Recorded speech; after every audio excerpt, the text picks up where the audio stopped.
Hello learners, welcome back to my YouTube channel. आज की video में हम करेंगे difference between microeconomics and macroeconomics. तो चलिए स्टार्ट करते हैं आज की video. Microeconomic deal with economic issue related to small economic unit.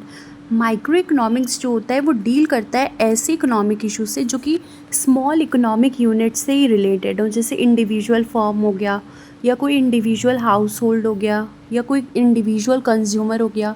But वो एक स्मॉल इकोनॉमिक यूनिट से ही डील करता है, जैसे इंडिविजुअल के बारे में।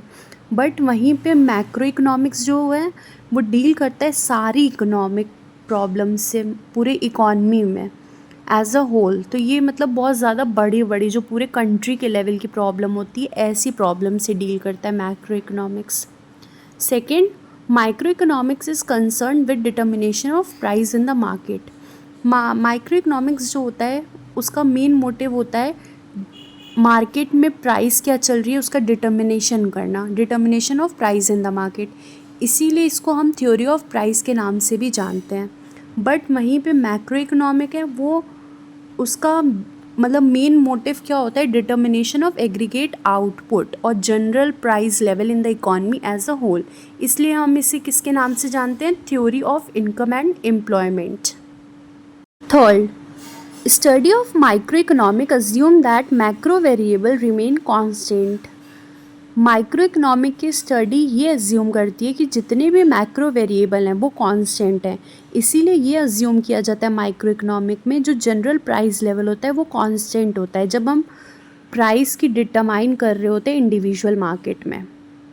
वहीं पे जो स्टडी होता है मैक्रो इकोनॉमिक्स का वो ये अज्यूम करता है कि माइक्रो वेरिएबल जितने भी हैं वो कांस्टेंट होते हैं।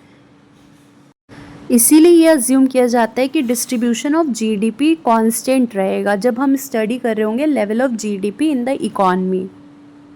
फोर्थ, प्रिंसिपल कंपोनेंट जो होते हैं माइक्रो इकोनॉमिक्स के वो क्या होते हैं, थ्योरी ऑफ कंज्यूमर बिहेवियर के बारे में हम इसमें पढ़ते हैं।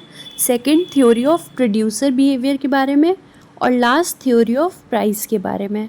वहीं पे हम मैक्रो इकोनॉमिक्स में क्या पढ़ते हैं, इसके प्रिंसिपल कंपोनेंट्स कौन कौन से होते हैं, theory related to equilibrium in the economy, मतलब कब एग्रीगेट डिमांड और एग्रीगेट सप्लाई इक्वल होगा।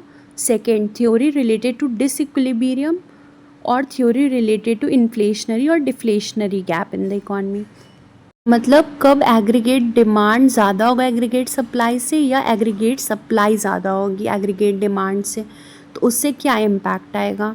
Third, theory related to correction of disequilibrium.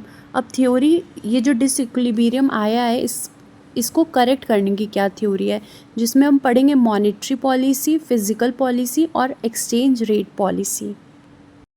I hope आपको वीडियो अच्छा लगा हो। अगर वीडियो पसंद आया तो do like, subscribe, share and comment. Thanks for watching.